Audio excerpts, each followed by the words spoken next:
Hey everybody. Well, nobody, because I just started this and haven't shared it yet. So I'm getting ready to do that. Um, anyways, as many of you know that have followed me for a hot minute, um, I've been working on my comic, The War Scars, for about a decade. Now, that's not drawing it for a decade, that's developing it, putting the story together, and all that other stuff.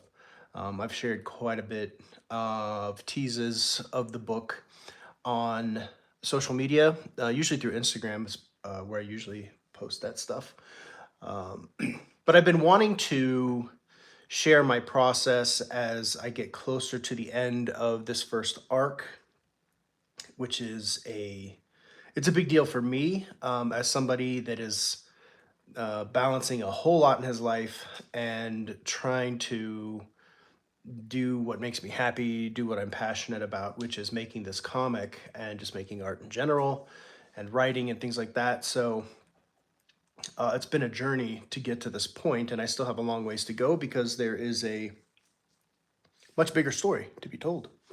So, anyways, what I'm going to do today is share my process of using Copic markers. So, or Copic, whatever, however you want to pronounce it. I call it Copic. I don't give a shit if there is a proper term.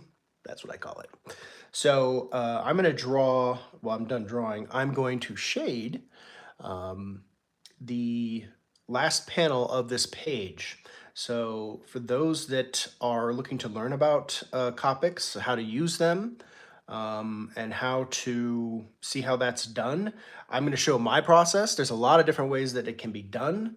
There's a lot of great artists out there that use Copics and amaze me. It is it is an awesome art form. And as somebody that kind of grew up using pencils to do shading and things like that, using Copics is pretty dope. It's unlocked a lot for me in terms of doing inks and then laying Copic markers over top. So with that said, we're going to get into this last panel and I will talk through it as I go. If anybody joins and they try to chat, I'm not going to see it because I will have the phone turned upside down so that we can watch the process. So I'm going to adjust and then we're going to get started.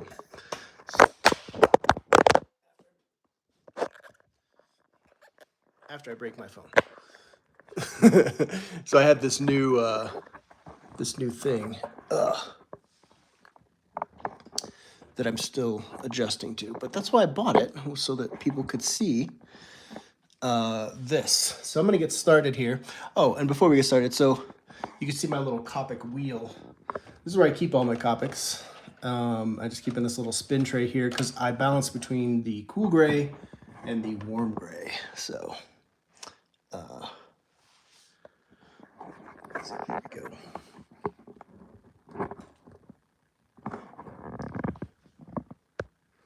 Let's get this started here. There we go. All right. So this is the panel we're doing right here.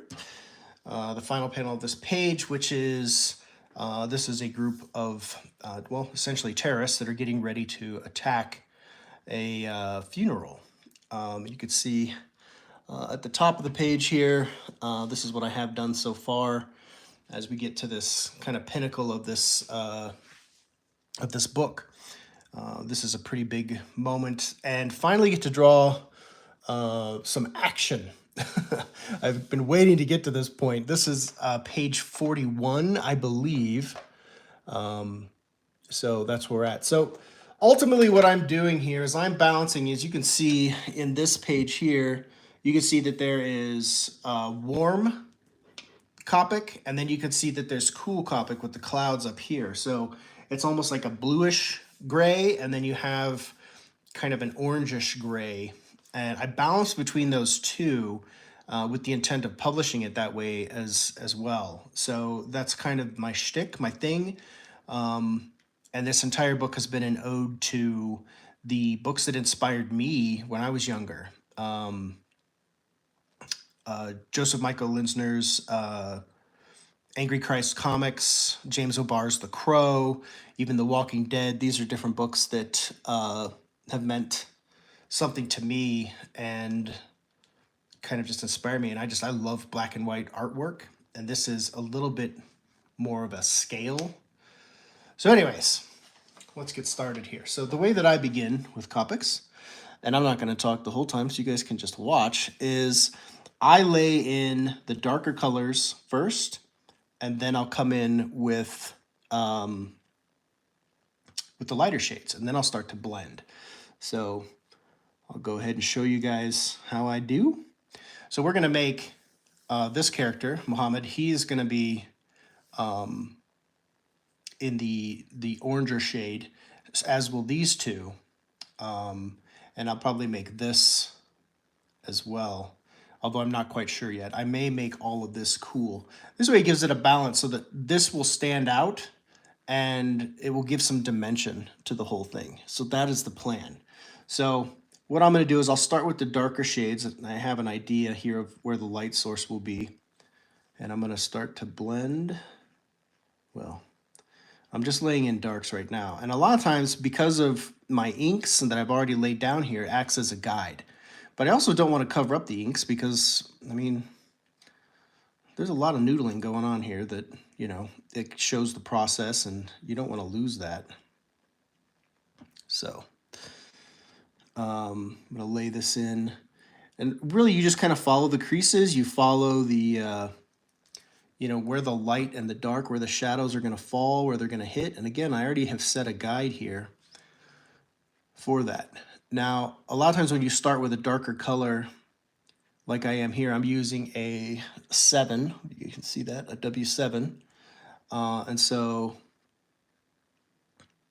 I come in and hit it with that darker color, and you'll see that it kind of covers up all of the line work in terms of the cross-hatching of the inks. But once you start to blend, those will reappear and you'll get both sides. You'll get the full dimension of all that work you put in. So it doesn't disappear completely, which you definitely don't want. I mean, otherwise, why even draw them? But the intent here is to give a feeling of three-dimensionality rather than two-dimensionality. And that's why I chose to use the Copics. Originally, it was just going to be black and white without them. But I couldn't resist the urge to have something a little bit more in-depth. And it's just the way that I like to work. So you can see, you know, his face is starting to come in. Let me move this over a little bit so you can see better. But you can see, like, already the dark Copic is starting to mix in there and starting to already give it that extra dimension, which will be compounded once I start to mix in the others, the lighter shades, if you will. So that, so we'll do, I guess I'll do his cap as well. Again, the entire image of this character and these two guys is going to be in the warm gray. So, and that includes their clothes and everything. Now you could, if I was going to try and do their weapons and everything else different, it would have to have some purpose to highlight that.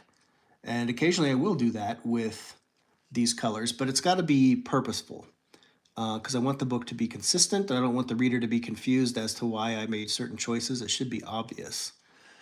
I don't want people to be confused as to what's happening. It's a complex story as it is, so I don't want to make anybody any more make the experience rather of reading the book any more strenuous than it needs to be. Now you got to be careful that you don't overdo it with the dark too. But you'll see that there are times where I have to come back and I've got to re-add dark colors, or the darker shade rather, because sometimes, like, once you start blending, which you'll see, what ends up happening is it takes it away. It takes away that darkness. So then you're like, shit, I got to start over and I got to add more. So Muhammad here, he has a big beard and he's got long hair. And you can see I have two like lighter shades here that kind of separate the two, but it all kind of blends in.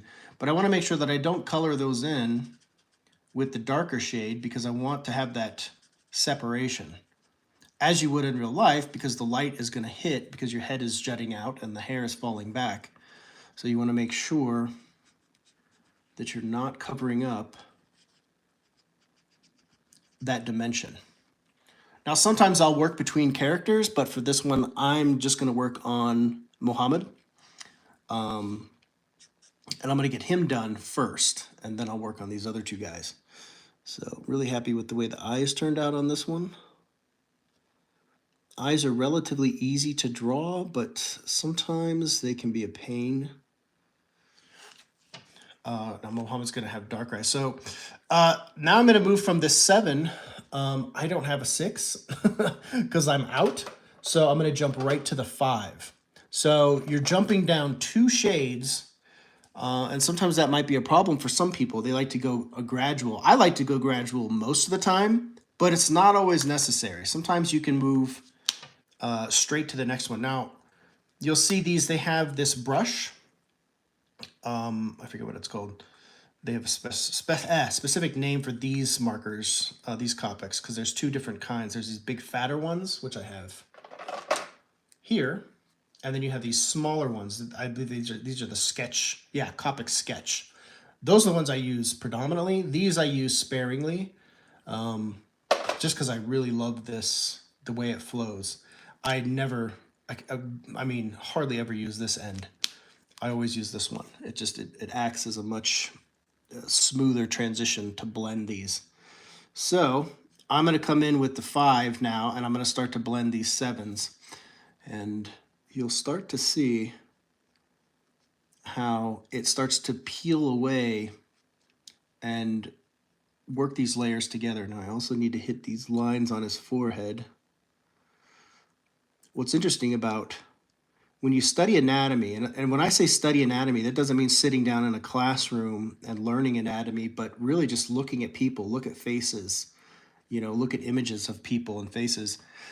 Almost everybody, even children, have lines in their forehead, which aren't always prominent, but at different stages of emotion they are. And I was surprised the more that I studied it to see how frequently those lines appeared. Whether you're happy, whether you're sad, you're angry, whatever, they're almost always there. And a lot of times artists just don't draw them. I think sometimes it might look like it's a bit much, but it is a true to life thing. So you can see that as I start to blend in with this 5 over the 7, you can see already that the lines of the image are starting to come through. And maybe that's not zoomed in enough, but you can start to see where the lines begin to appear of the cross hatching. So it does make a difference over time. So, all right, let's continue blending. And the other thing too about this that I'll say is this is a bigger image, this Muhammad's face here. Working with smaller images here, like these are little tiny people right here, and that is way trickier, and these do bleed a little bit, so you don't get quite the amount of control that you have when working with a bigger image like this. And in truth, this is easier, it's better, and I think that it looks better in the end, but I don't know how I get away with not having little people, because I personally, I love seeing the full setting. Anytime you're telling a story, you want to see the full scope of it. I look at directors like Ridley Scott or Denis Villeneuve, where a lot of times they will give you an establishing shot that puts you in that setting so that you really know where you are and where things are happening. Personally, I think it's just great storytelling, and I think it adds visual punch. So, I want my readers to feel like, okay, I get it. I understand what's happening. You know, there's been a lot of setup to get to this point, and I think establishing that scene is very, very important. So I don't think that you can really get away. Well, some artists do, but me personally, I'm not going to try and get away with that. But I don't think you can really get away with not drawing little people and showing those establishing shots. So there's areas here where I did not fill in with the 7 because I didn't want to. I didn't want to put that darkness in there, but you can see that I have lines to follow here. And that's where I'll use the 5. I'll come in with the 5 and I'll start to blend with the lighter shade so that it doesn't feel like everything is all one shade of darkness, which you don't want and is not really realistic to real life. So I follow the lines gently at first, and I want to blend them a little softer. And I know the other thing too, this is just, it's knowing your materials. Again, I don't pretend like I'm the expert on Copics. I think that there's so many amazing artists out there. Miko Soyon, Louis LaRosa, these guys, they're amazing. The stuff they do with Copic, and I a lot of times I frequently look to them. Chris Stevens is another one, just a amazing artist, and they just do some badass work, man. Like, I love it, and it's inspiring to me, and it challenges me when I see their work, and I'm like, man, that's what I want. That's what I'm trying to emulate. And so that is ultimately what I am always trying to do. So you could see where we're at now with Muhammad. And I'm going to try and adjust this just a little bit more. I may adjust this going forward just because I see it's a little shaky, and I know that can be probably a little annoying. But anyways, it's my first live stream in a long time. I can see I've got a lot of people lining up for it, so I want to keep everybody happy. That was a joke. Because ain't nobody here. But it's fun. It doesn't matter. Maybe somebody discovers this. Maybe there's an artist out there that just needs that little push. Maybe just needs to see a little something in terms of technique. Again, mine is one of many that can help them. I know I have sought that out, and I do hope that, my ultimate hope with this book is not only to entertain people and to give them a good story and good art to go along with it, but I would love to help inspire the next generation of artists in any way that I can. It gets them to pursue their passion project and make their book and make their voice heard. I just think that would be awesome. So if this helps you in any way, cool. I don't want to do too much with the hair here. Again, I'm trying to keep it a little separated, and you got to keep in mind too that you can blend and you can add shades, but there are points where it's just white, like the light hits in a way that you're not going to see shade. You're just going to see kind of that white gleam, which, all comes down to how powerful, or I'm sorry, what setting you're in terms of lighting. Okay, so I'm done with this 5, and I'm now going to move on to a 3. So I'm jumping down by 2s, moving on to a 3. Now see, I don't know if you guys can see this. Where am I? Here we go. I don't know how well you can see that, but this 3, and I'm pretty sure I have another one. This 3 is about done. Man, I hope I have another 3. I'm positive that I do, but I might be wrong. Anyways, these markers do die. That's the gist of it. In the end, these markers do have kind of a shelf life, and I have gone through, I don't even know how many at this point. A lot. I mean, possibly thousands of dollars worth of Copics at this point. These things are not really, they're not cheap either. They're like, I think if you can find a good deal, they're about $8. each, depending on where you go. You can get them at Michael's. You can get them at just any art store. Just they're pretty commonplace at this point for art stores. So this is blending a little thick, but you could see as it's starting to come together now. Usually by your third iteration, whatever shade you choose at that point, you're going to start to see things come together, and that's where the magic happens. That's where it gets exciting. You're like, oh yeah, it's looking good. So Mohammed's eyes are brown, so I'm gonna want to make sure that those are a darker shade. And you can see, right above the eyebrows here, that's where the light's gonna hit. So you don't want to add, I don't want to add anything right there, because that's where the light is gonna be shining down. So I don't want to put anything here. And the light's gonna be shining in these areas too, as well as the tip of the nose. So you don't want to get crazy and do too much. And, it's just, you got to find a balance in terms of what you really have to know what your light source is, or at least have an idea. I'm not going to say you have to know. I mean, you should have an idea. There should be some exploration in this process too. You should be kind of figuring out things as you go, and just like, I know that sounds kind of artsy fartsy, but it is true. Like, let yourself explore a little bit and see where the image takes you. And sometimes you fuck it up. Sometimes you do it and you're like, oh, God damn it, why did I do that? I've done that multiple times, even in this book. And, I just course correct. I fix it, or I just do the best that I can. But not every page is going to be a masterpiece, as much as you may want it to be. And maybe it is. Maybe it's really not up to me to decide. It's up to you, the reader, to decide. I know what my intent is, but in the end, it's just like a movie in that sense. Some people love specific movies and some people hate them.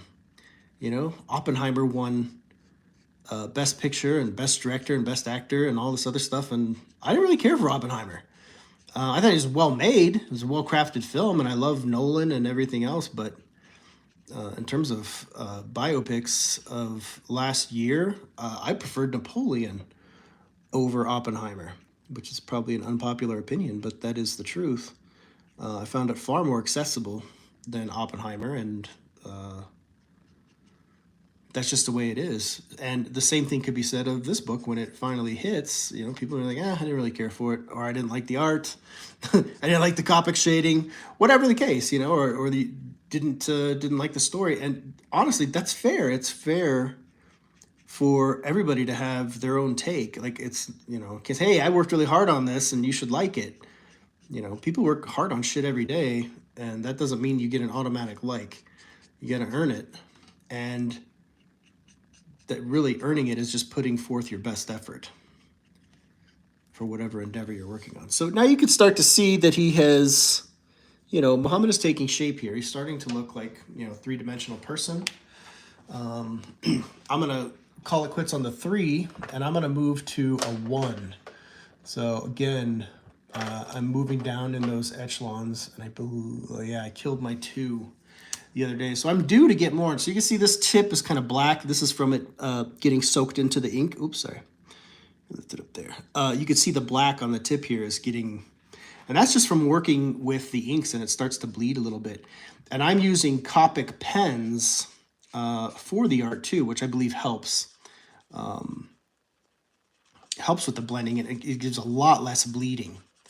So now with the 1, this is where you really start to see things come together. And it also comes, this is the point where I'll show you, do I need to add more darker shades to bring this to fruition? And we'll find out here in a minute, because, I mean, 1 is the level that you get to just before we go to 0, or the colorless blender. And this acts almost like a colorless blender, like the 1s and the 2s. Once you start getting to those, you're really going to start to see the final image. And The other thing with this too is just for the style of this book, I don't want it to be heavily shaded. I want it to be enough that it gives you dimension, and it gives you feeling, and it gives you, a better look at the characters. But I'm not trying for that to be the art form. In the end, I want the art to speak for itself, which is the inks and the basically the fundamental art that's here. So this just, the whole concept of me using Copics for this is to highlight the work, not to overtake it or not to stand as the main ingredient. This is supplement to the art. So for these pages too, people have asked me, like, well, how long does it take you to do a page, a full page? Realistically, it takes me about a week if I'm doing it steadily, because there's the layout stage, then there's the penciling. I don't do super tight pencils. I do very loose pencils, but they still have to be, they've got to be done in a way that I can work with it. So that is where it's at. So yeah, takes about a week per page by the time layouts, pencils, inks, Copics.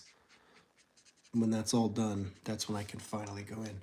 So now you can see with the one, I'm just blending all these darker shades in and formulating this three-dimensional look.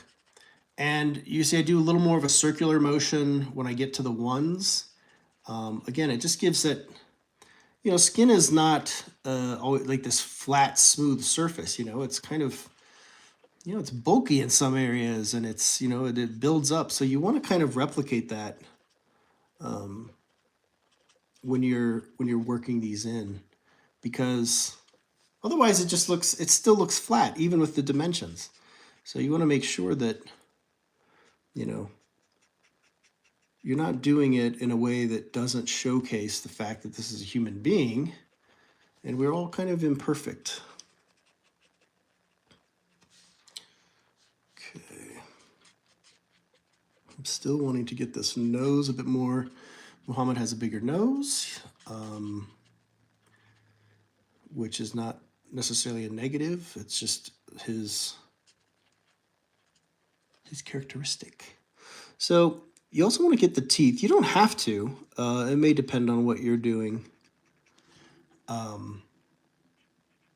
They may be a feature or something, or that you have them standing out as just blanket white. You don't have to.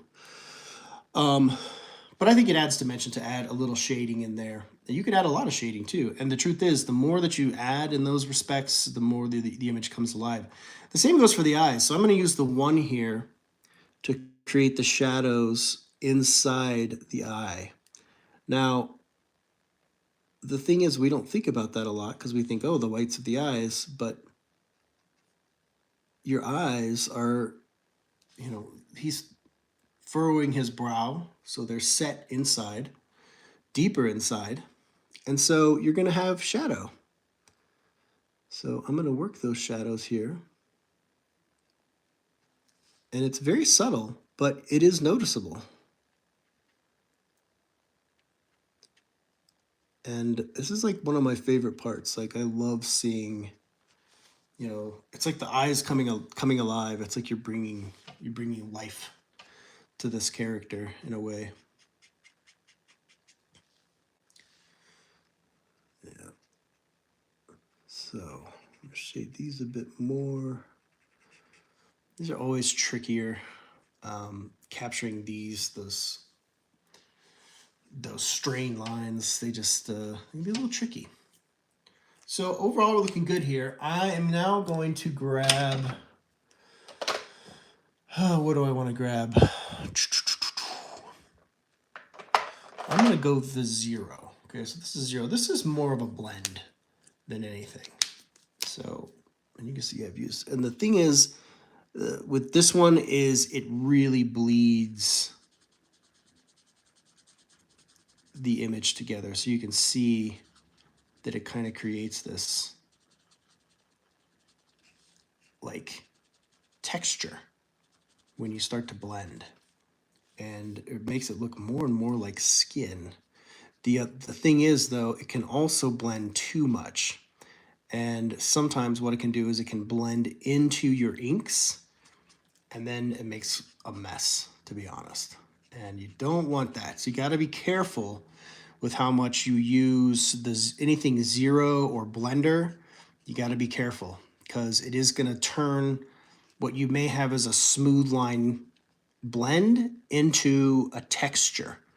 So be careful if you do that. And I can start to see that now, but that's what I want. I want that texture. I want to see, because this is essentially what would be a close-up in a movie. And so I want to see that aspect. And I'm just continuing to work within the lines that I've already created here. So, and I'm just trying to think, each time I hit a certain area, I'm trying to think about, okay, where would the light be hitting?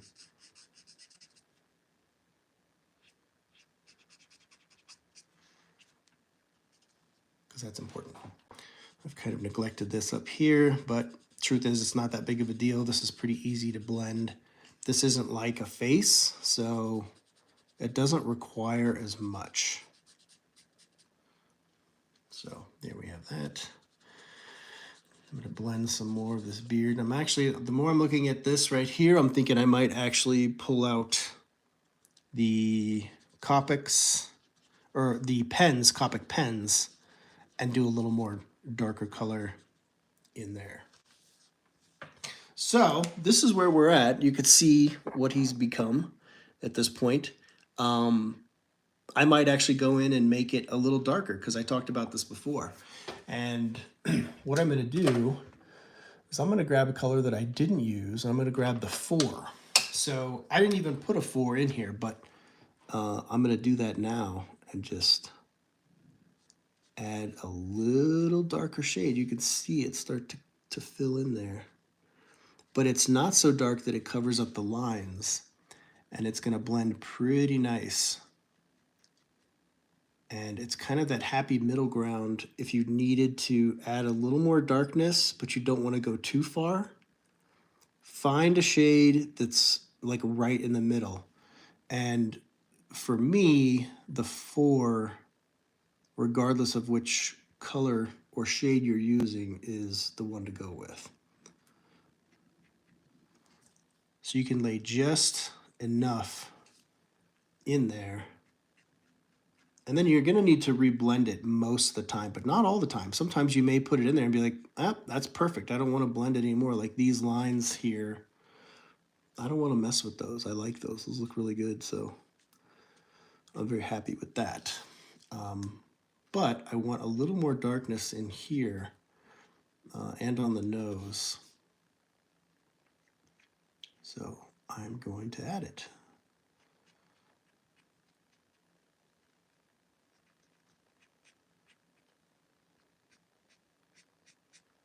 So there we have it, coming together.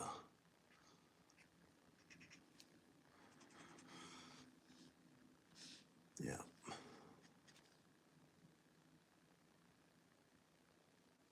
You always want to make sure that you're adding the proper shadows too for where clothing or anything else is in the way. Not in the way per se, but part of the image, you want to make sure that you're adding those shadows. So I think the 4 is pretty good on this, so I'm going to have to start blending. Again, I'm not trying to go too bright. I don't, or too dark. Man, I wish I had a 2. I killed my 2 the other day, and it was a brand new one too. But the 2 is a great tool as well. Thing is, I don't have endless money and endless supply of Copics, so sometimes the challenge is rendering the image with what I have on hand at the moment. Now, most of the time I can drive down to Michael's and get more, but when you're in the zone and you're working, it's kind of hard to do that because you trying to stick with it, man. Like, I mean, I'm sure anybody can relate. Once you're in the zone, man, it's like, I don't have time, man. I just want to get this done. And I think that's an important thing about something like this is that, this is a creative endeavor. This is my endeavor. No one's going to do this for me. No one's going to tell me to do it. No one's going to make me do it. And I know my own strengths and my own weaknesses enough that I know that if I got up to go out and buy markers, by the time I go buy those markers and come back home on the day that I'm working on these, if that's a day that I'm started to work, it's going to disrupt the whole flow. And who knows what could pop up and screw me up after I'm done going to get those markers. I get a phone call from the wife, or I got to pick up kids, or whatever the case. It can disrupt everything. Disrupt the process. And that's why I say, push through. And I think, there's the old line, finished, not perfect. I live by that. That doesn't mean I don't seek to do the best possible work that I can do, but finished, not perfect is good. And I think finishing the work is probably not, no. It's not probably. Is 100% the most important aspect of the work. Finishing it. If you don't finish the work never sees the light of day. In essence, the work doesn't exist. It's never been put out there. No, it's for nobody to see it. So what did you actually do? And I think you have to push forward to finish the work, no matter what it is, whether it's a drawing, a book, a screenplay, a painting, anything. You're gardening. This reminds me, I gotta work on my garden. I tore up my yard the other day with the intent of getting to everything and redoing a raised bed garden, all kinds of shit. So it looks like a fucking tornado blew through there right now. So we're about to the end of this guy. I don't think I'm going to add much more. And one thing that I will do too, and I'm sure other people can relate to this process, is I let things cook. So I'll finish something and then I'll let it cook. I may look at it and be like, I'm just not sure. And I need to walk away from it because I've been staring at it for too long. So I'm going to take... These are the pens that I use, the Copic pens, for anybody that's watching. And this is a brush pen. And I can see right here in his beard, I don't like this. It looks just too liney. That could be a term. So I am going to work this a bit more because it looks like too many straight lines, and I don't like that look. I don't like the way that it doesn't look real. And not that everything in this looks real. It's still a comic book. But I feel like it just needs better ink blending. So I'm just going in now, and I'm just fixing that, taking away, disrupting that pattern. And that works better for me. This is a great tool, though. I use this all the time. Awesome tool. So now we go to my favorite part. This is absolutely my favorite part. And this is where we go in and we add the white liner stuff. And this is where I will go and I will add where light hits and just different areas where you can highlight. And this, to me, is the most fun. So I've used everything. I think the only other one I've used that was good was a... whatchamacallit, my brain's not working. The eraser markers. But this is the best. These Jelly Roll pens are the absolute best to go over ink. So if you're ever looking for something like that, this is the tool for the job. So what I'm going to do is I'm going to just go over lines in these throughout this image where light may be hitting. And just kind of follow this contour. So you'll see what I mean. I'm going to follow this.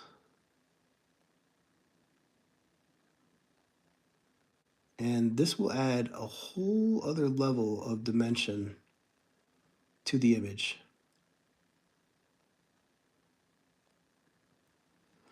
And the cool thing about this is if I feel like I went too far or if it didn't blend properly, I can take a Copic and I can work that into the image and kind of fix it. So I can hit these lines where I wanted more light to show. And you could do it really subtle, which is what I'm doing right here, is just very subtle to the point that some people may not even notice, which is okay. Really, you don't want people to notice every line that you made. They should be able to settle into the image without having to question where everything's coming from. And it just all kind of makes sense. I feel like that's when you've achieved the right balance. So I'm just kind of adding these very subtle lines here that follow along with the contours of the face and where the light may be hitting. You know, particularly these areas, the lines in the face, your squint lines, and you just hit it pretty subtle. But you can see that it starts to give that little extra dimension to it. And to me, this is just the most fun part. It's like the final flourish.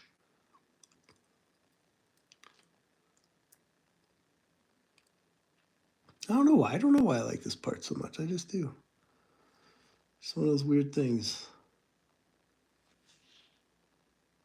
We all got our weird things, I guess. Things that we liked. We can't really explain why, but I don't know. I feel like it just brings the whole image together. You know, even if very subtle.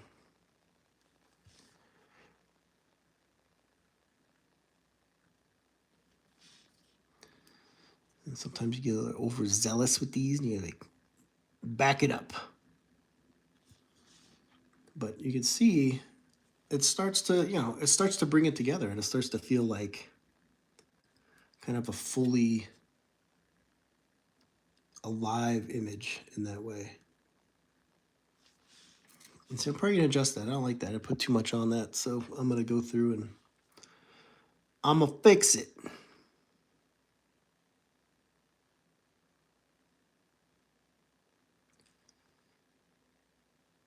Lips are always tricky, man. At least they are for me. The lips are just such an interesting part of human anatomy, really. The way the light hits them, the shape, everything about them is just, they're kind of odd. But they do say a lot about a character, a person. So, lips have all these little lines we don't really think about. And it's like just, it's a hole in your face. And, by that token, there's a lot going on there in terms of putting it together. So I'm going to let this cook for a little bit now. Well, actually, I can add some of these. So I do want to add, this is kind of fun. Now, you would think curly hair like this, and this is common, this type of hairstyle, at least when I was in Afghanistan and Iraq, to a lot of, locals, like had to have a long beard, long hair, and not everybody did. But a lot of these guys, they have very curly hair, really thick, black, curly hair. And this character certainly is, he's a bit more caveman-esque in the way he's kept his. But so what you can do with this gel pen now is I can go in and I can just create this kind of curly, wiry hair. And this is on his beard. So I'm going to separate. This is, again, where I'm separating the beard from the hair so that it doesn't just look like this big mop. Almost like he's a Sesame Street character or something. So you separate the beard and the hair. And you can do this by using the gel pen. And you can blend, or not really blend, but rather separate the two. So it starts to look like, okay, that's his beard. And then the other part is his hair. And that happens because the light is going to hit at least a little bit in those areas, because the head is going to be forward, the hair is going to be more to the side and back. So you're still going to have, you'll have some strands where the light hits on the hair as well. So you can just, do a little bit of that to add those dimensions. But you don't want to make it all concentrated in one area. But you can still add those just to give that dimension. Dimension is, every time I say dimension, you have to scream. It's like Pee-wee's Playhouse. And I'm not going to do too much because I don't want to go too crazy here. And if I come back to this later and I'm like, okay, I need to add more or take away, I can. But again, we're at this is about at the cook phase where I'll take a step away from it and then kind of come back and look and see. I like dots. I think of it as debris and dust and just kind of the natural order of things. If you've ever seen, and I'm sure that most people have, if you looked into a ray of light as it shines through the window, and it's in a dusty house where the dust has just been kicked up and you see all the particles in the air. That's the world in which we live in. Like right now where you are, there are dust particles floating all over that you don't see. But if the light hits just right, you will see those things, and that stuff can be captured on film and in drawings, but also on people, and not just dust and particles, but it's just kind of like we are made up of atoms and all this other shit. So I think that just adds another layer to it, and allows you to see the full detail. So this is where I'm going to stop with Mohammed for now. This is where we've ended up. Again, I'm going to come back. I'm going to let this cook for a little bit. I'll come back, look at it, and I'll move on to the next guys. But I wanted to share this bit of my process for those of you that ducked in and ducked out. I hope that you enjoyed it, got something out of it. If not, well, hey, it's just a fun video for me to make and document my process. And if it's helpful, that's awesome. So hope everybody has a great day. And if you are in the midst of working on a project, my advice to you is to keep going and don't stop till you're done. All right. That is all. I will catch you guys later. Peace out.